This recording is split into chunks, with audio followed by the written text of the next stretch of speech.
The wind howled like a living thing, screaming through the trees and whipping the snow into a blinding white curtain. Daniel Carter could barely see a few feet ahead, his breath coming in ragged gasps as he trudged through knee-deep snow. His body ached, his fingers numb despite the thick gloves.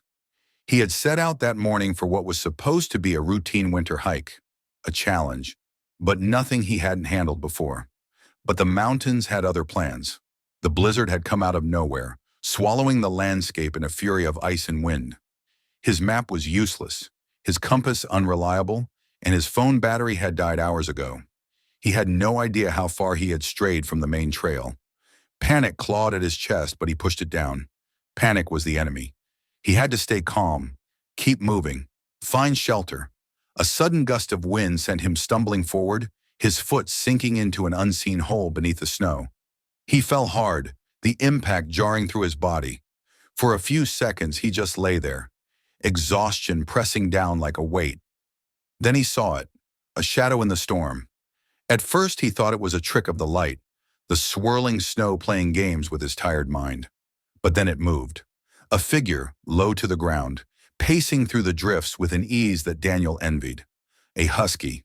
Its coat was a mix of gray and white, nearly blending into the storm, but its blue eyes stood out, piercing, intelligent, locked onto him.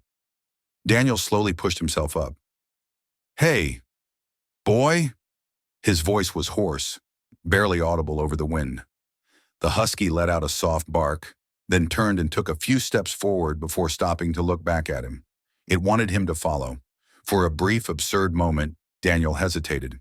It could be leading him anywhere, but he didn't have a better option. His instincts screamed at him to trust the dog. And so, he followed. The husky moved through the storm like it had lived in it forever, its body barely disturbed by the deep snow. Daniel, on the other hand, struggled with every step. He was running on fumes, each breath a battle against the cold seeping into his bones.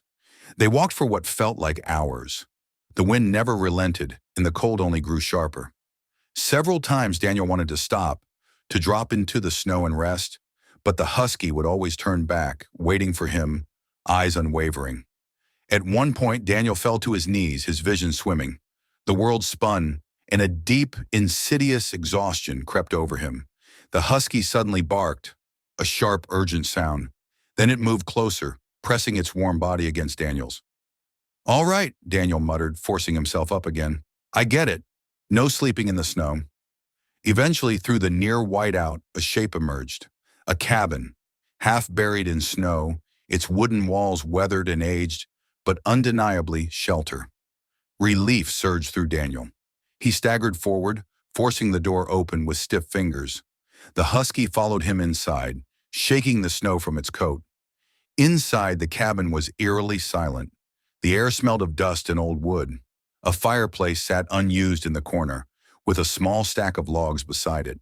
Faded curtains hung over frost-covered windows, and a table stood against the far wall, covered in a thin layer of dust. Daniel wasted no time. He went straight for the fireplace, his frozen fingers fumbling as he stacked the logs and struck a match. The flames roared to life, bathing the cabin in a flickering orange glow. Only then did he take a proper look around. Something felt off. The place looked abandoned, but not recently. It had the air of something left behind long ago. His gaze drifted to the mantel above the fireplace, and his breath caught. There in a simple wooden frame was a photo of the husky. It was unmistakable. The same thick coat, the same piercing blue eyes.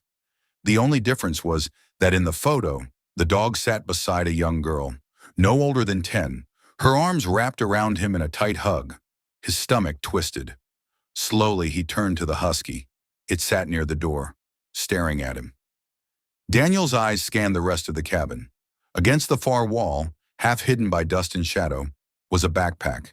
He hesitated, then picked it up. The fabric was stiff with age. Inside, he found a notebook. He opened it. The first few pages were filled with neat, careful handwriting. Day 1. The storm caught me off guard. Coda and I made it to the cabin, but I don't know how long we'll be stuck here. Daniel's heart pounded. Day 5. Supplies are running low. Coda won't leave my side. He keeps staring at the door like he's waiting for someone. He flipped further, his fingers tightening on the pages. Day 12. The storm hasn't let up. I'm starting to think no one's coming. Coda is still watching the door.